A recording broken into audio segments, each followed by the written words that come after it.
Hello everyone and welcome to Medford Anywhere Learning TV. We're glad you're tuned in. We want to give a shout out to our friends at Southern Oregon PBS, KTVL, KDRV, and the Dove Network.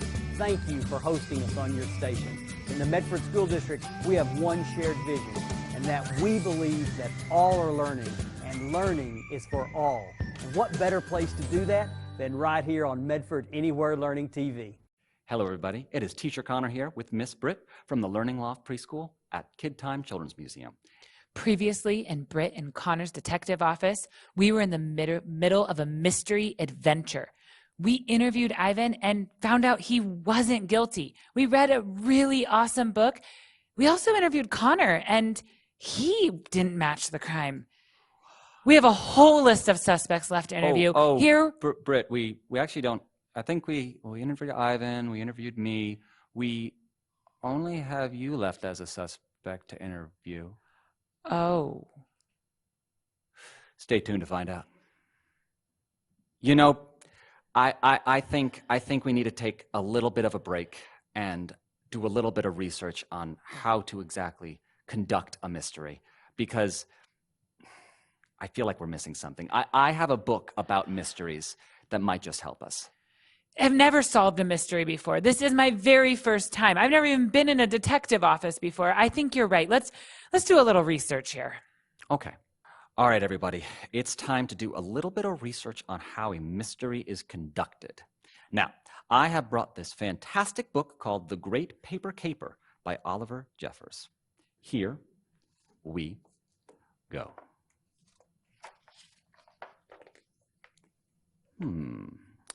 There was a time in the forest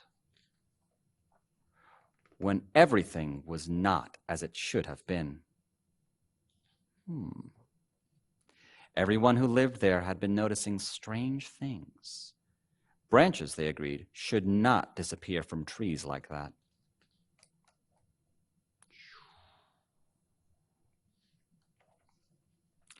Someone, they agreed again, must be stealing them. And they each in turn blamed the other. Oh, that's kind of like how someone stole the dragon stuff. But they all had a solid alibi, which meant it couldn't possibly be them. So the tree thief must be someone else. An alibi means you have a reason that you weren't at the scene of the crime. Looks like this person was sleeping, and this person was playing video games, and that one person was swimming.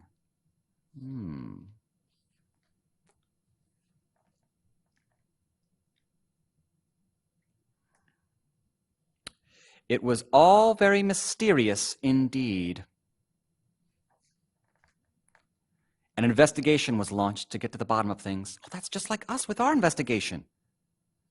They were each given a different job to do so the tree thief could be caught. I'll be the detective and you can be the judge. Why do I have to be the judge? Why not him? I'm the prosecutor, that's why. The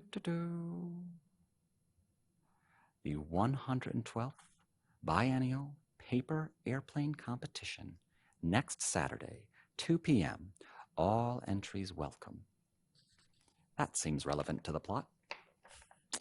They took photographs, made notes, and examined every leaf. But no matter how hard they investigated, no clues could be found. Shoo, shoo, bloom.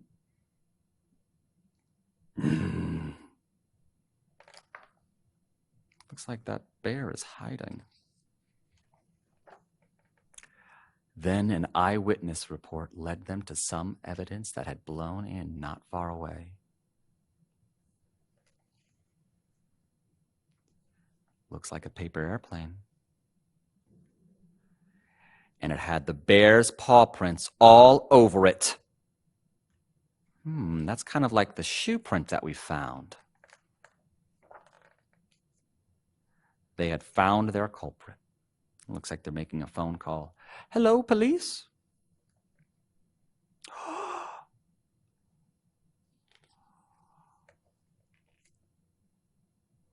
Whoa. It looks like this bear is putting this tree in here. What is this machine making? Paper. It even says paper making machine.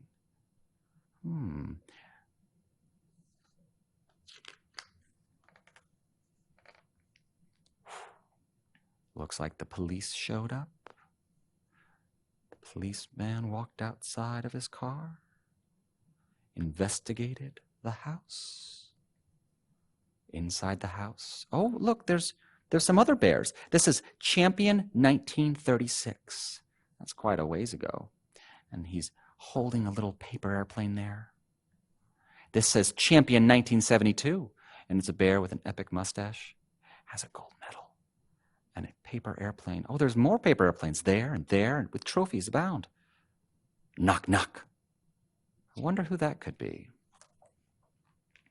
The bear was brought in to have his picture taken. Not me. And was kept late into the night to answer questions. Where were you that night? The next day, he confessed to everything in court. All about the paper airplane competition and how badly he wanted to win. And he knew he wasn't very good. And he had run out of paper, and he had no one to ask for help. He was so sorry for taking their trees without asking. He hadn't meant to do so much harm. Oh, look, he's picturing himself as first place. The court is adjourned. Well, all right, they thought, but he'd have to make it up to them by replacing the trees. And a paper plane competition indeed? That sounded interesting. The bear kept his word and made it up to them. And as the others helped him gather up the old paper airplanes, they had an idea. They put them together and made a new one. Whoa. Finish line. Fin, which means the end. Wow, that was a good book, and I think we learned a lot of important things about mysteries. You know, I realized that everybody is a suspect in this particular instance. I mean, Ivan was a suspect, I am a suspect, or was a suspect, and it's nothing personal, but you're a suspect as well, and I think we might have to interview you. Okay, that's fine. No big deal. I don't mind at all. Awesome. So, I mean, let's see. Something that they brought in the book was an alibi. That's something that you were doing during the time that the crime took place. So what's your alibi? What were you doing before we decided to film this episode?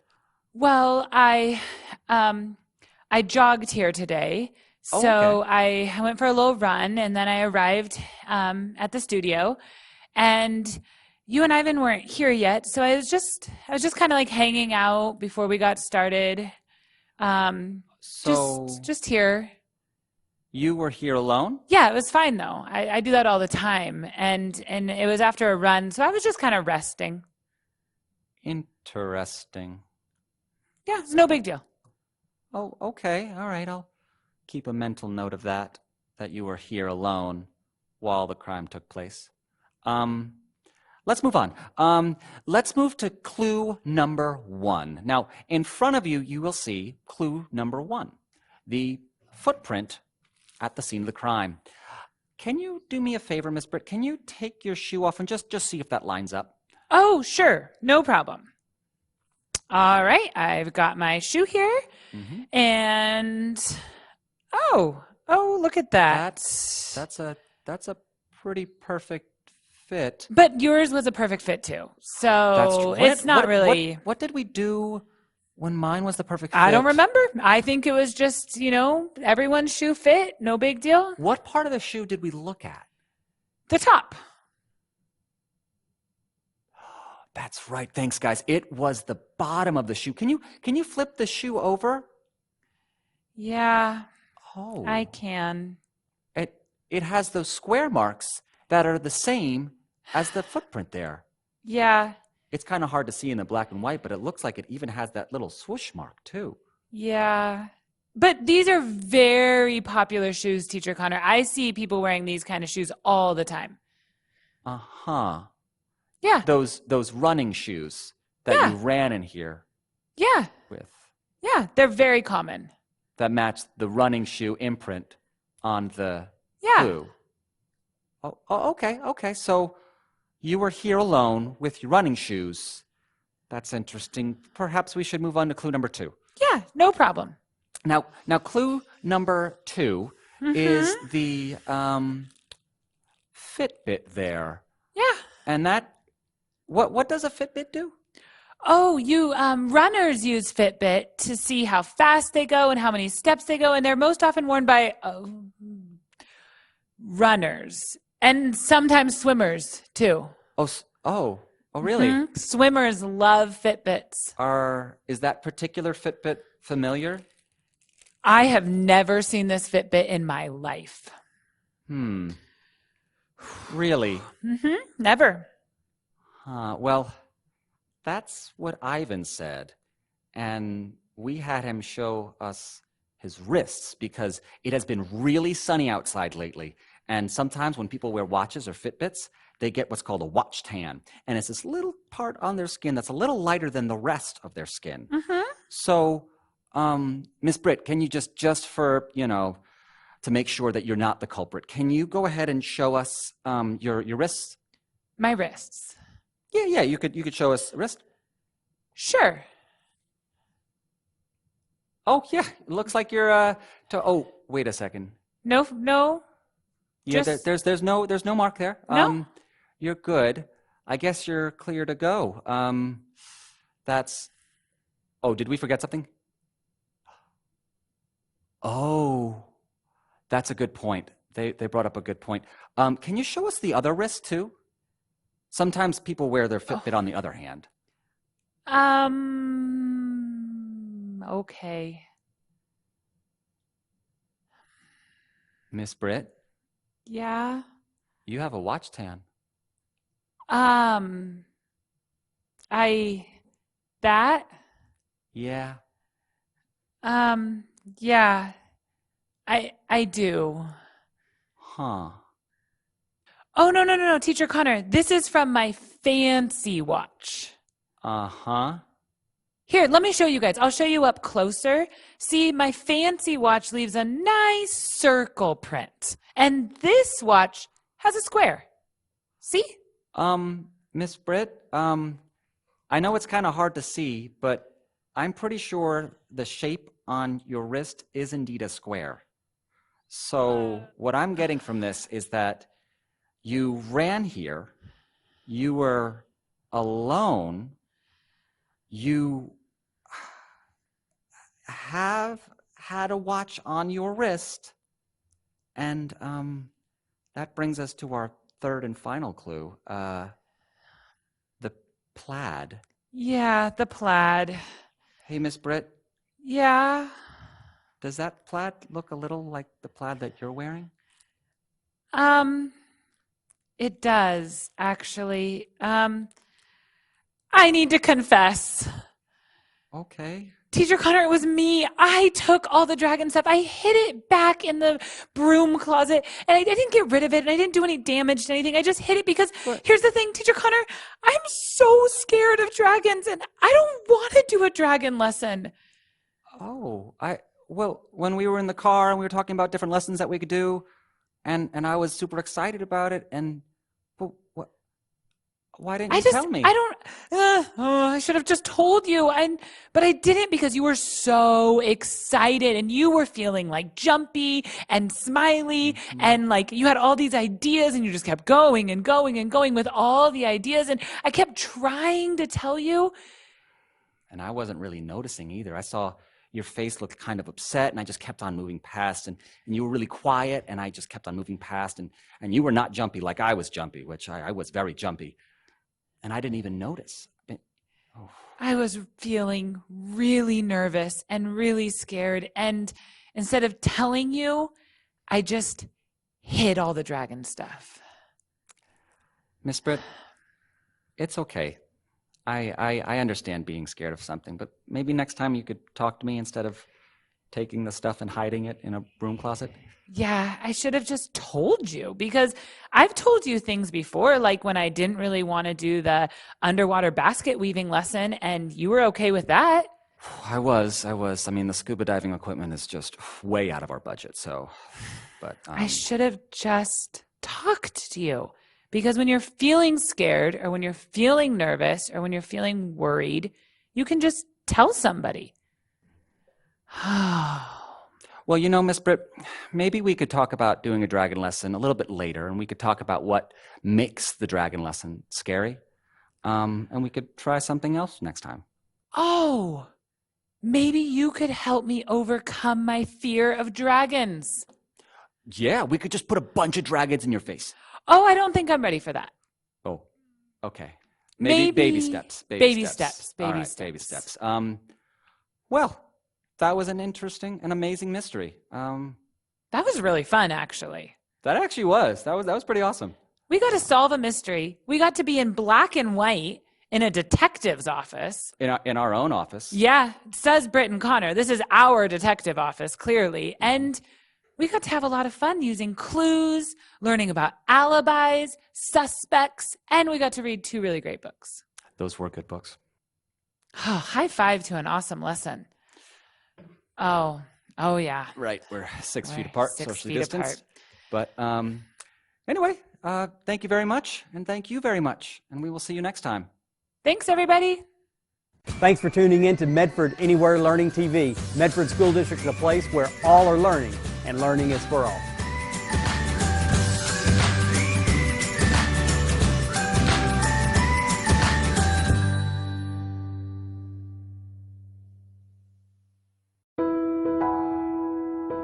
Miss Rose, I miss you a bunch.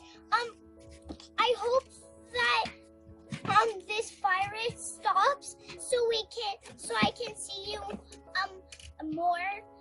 Miss you. We love you. I wanted to say hi to Miss Jossie's class and all my friends at Jacksonville, and I miss you. Bye. Hello, my name is Christian Chavez, and I go to KUA's charter school, and I want to give a huge shout out to Miss Kay Derrickson. She is highly respected with my family and I, and I just want to let her know that she's super important to me because she helps me with my education, and I hope she stays safe. Mr. Smith, I love you. Thank you, Mrs. Pardo and Mrs. Manili. We miss you and love you. Bye. I appreciate Mrs. Valois because she's very hardworking, easy to talk to, and loving and understanding to all her students. Thank you for all your hard work, Mrs. Beard. I miss you. Thank you, Miss Yunker, for everything you do. I miss you.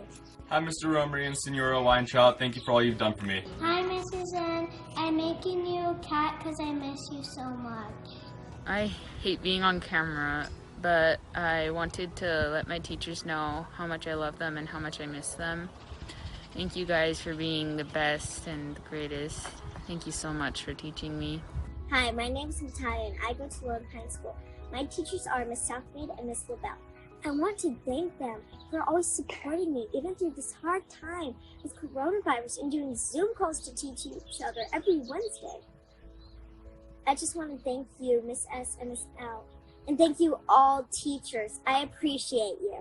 Bye. The teacher that I am thankful for is Mrs. Fowler. She's always very caring and pushes me to my limits and is always smiling. You're the best teacher ever, Mr. Nicholson. I miss you. Hi, my name is Taylor, and I go to Abraham Lincoln Elementary, and my teacher is Mr. Allman, and I miss all my friends. Hi, Mrs. Abbott. Thanks for being my teacher. I really, really miss you. Mrs. Carson, and thank you for everything that you do. I miss you. Thank you. Allison, I miss you a lot. I can't wait to see you. Bye. Hi, Miss Alderman. I appreciate you because you work so hard for our class to take care of us.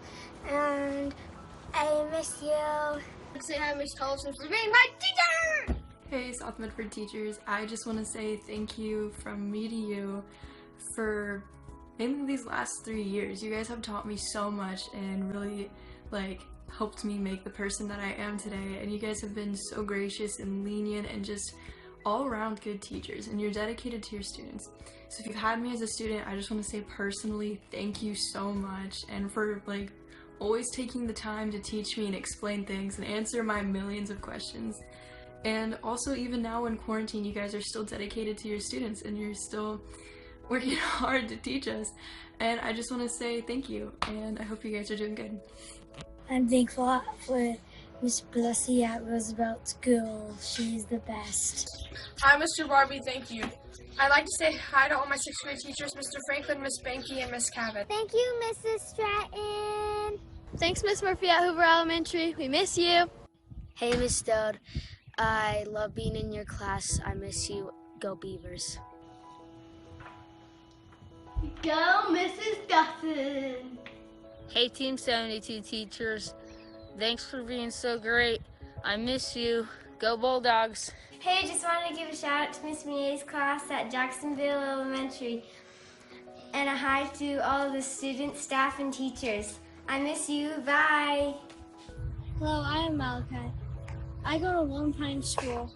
My teacher is Mrs. Mock, and I want to thank her so much for helping me out on math problems, reading problems, my writing, and all of my school stuff. Even though we're farther away and we can't talk to each other more, she's still been helping me out a lot. Well, thank you, Miss Mock. Bye. I love you, Mrs. Fieldtime, so much because you're so kind and nice. Thank you, Miss Quill and Mr. Weinberg, for teaching me in the short year that we have. Hi, Mr. Vasquez. Schmidt, I really miss you. I hope you have a good day with your girls today. And I hope that we can go to school together soon. Hi, Mrs. Joy. Thank you for all the hard work that you've done to keep us going on a school walk. You're a really good teacher. I miss you. Hi, Mrs. Bennett. I love you. I'm so glad you're my teacher this year. And I hope you're doing good. Bye.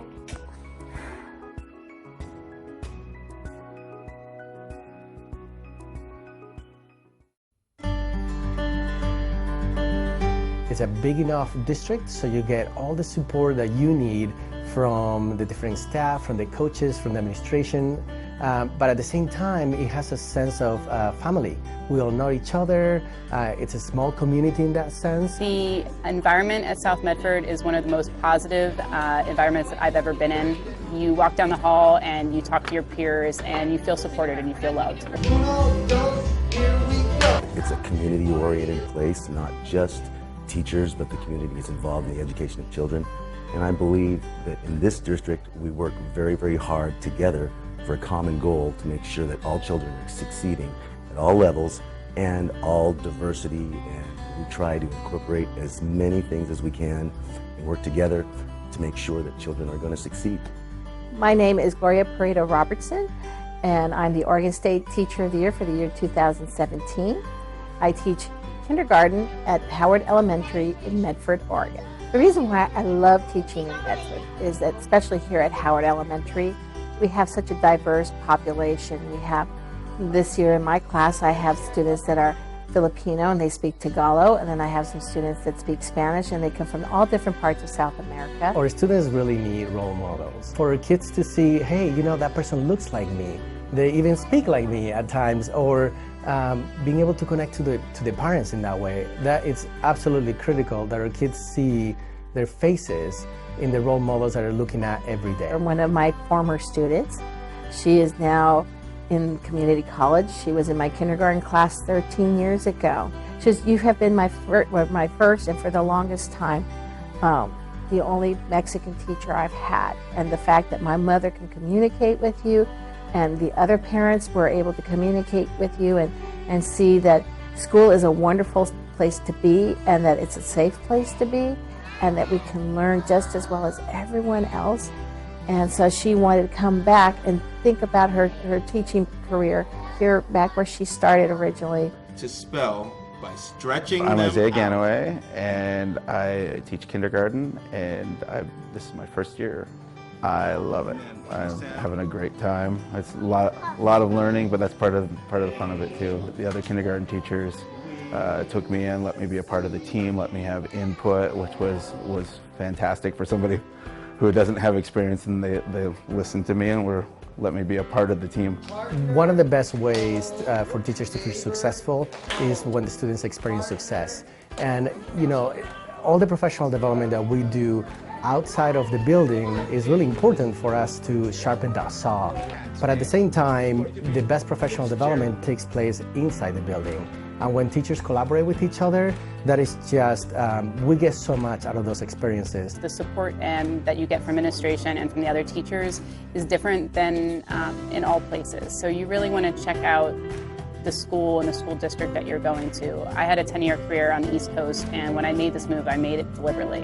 I knew what I wanted, I knew what I was looking for, and South Medford had it. The Southern Oregon offers something that few communities do. First of all, if you're coming from the north, we get a lot more sun that they do in Portland and Salem and those areas, and you still have access to just the amazing outdoors. When I left Pennsylvania, I wanted a place that had arts and culture, that had a really beautiful environment as far as rivers and hiking and fishing, and it looks like a movie outside. I keep telling my friends back east that I walk outside and I kind of feel like I'm in a Tolkien novel. My greatest joy for teaching music is opening the doors for children and watching them go through it, and the smiles and the joy that they have on their faces when they succeed with something they had no idea they were capable of. One of the greatest things that I hear from students is that they feel South Medford is a safe and happy place. They're excited to be here, they want to be here, they're excited to see what you have in store for them that day, and if you ever have a question, you just ask your neighbor, and they're there for you. The excitement when a student gets something that they've been working hard on is irreplaceable. And so I came to Howard, and I was so happy, all the wonderful families that were here that just wanted to have somebody that they could have communicate with them and love them. You know, I lived in a big city for 5 years, and it was fun. But there was also a bit of a sense of isolation, and here you don't have that. It's really easy to find your place, and it's really easy to connect, and really easy to be able to be a part of something.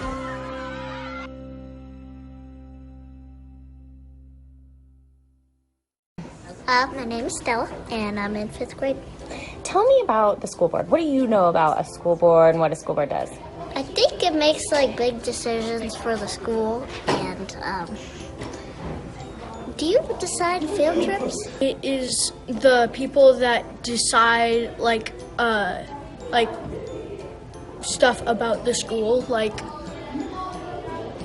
they're the people that decide all the school rules and stuff like that. What do you think about that? I mean, it sounds kind of like a big job. Yeah, it is a pretty big job. I've seen like what they do, and it's pretty cool. They volunteer, so they don't really get paid. It's kind of shocking that they don't get paid, but like it's good that they're volunteering, you know. They do so much for us, and like for the students, I guess. I think that that's really nice of them, especially since I just think it's really nice because a lot of people don't take the time to do that in their day, and a lot of people don't care that much about other people. I like how they all like make a decision by listening to each other's ideas and correcting each other's ideas. Keep doing that if you want like the world to be a good place, and maybe that might encourage some kids when they grow up to be a teacher too. Thank you for the amazing ideas and rules you've come up with, and I hope that you guys keep on having fun with your job and make very good decisions. Gracias, Medford School Board.